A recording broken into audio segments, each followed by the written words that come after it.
বছর পরে আমি দেখলাম, বহু বছর পরে। তোমরা শুনলে ধর সবাই হাসি দিয়ে লাগবে।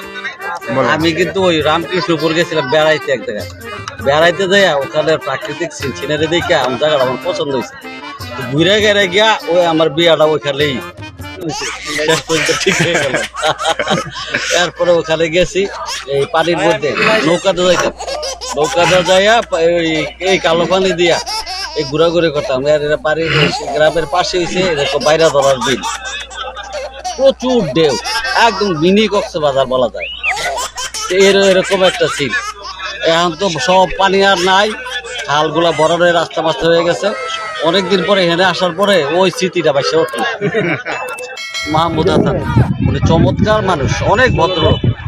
হ্যাঁ, 10 টাকা করে ঘুষ উনি কিন্তু ওনার জীবনে খায় না।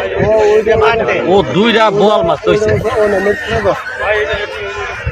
বোয়াল মাছ হয়েছে, একটা ইউরো সাগরে দিত। আমি আমার ফোন দিতাম, আমি ফোন দিচ্ছি, স্যার একটা বোয়াল মাছ পাঠাইছি, মাপ চাই, আপনি আমার কম্পাউন্ডের ভিতরে লোক ঢুকাইবেন না, আপনি আইসা চা খাইয়ে যান। পরে হ্যাঁ তো মাছ দিয়ে বিপদ হয়ে আছে, কই যাইব, কি করব।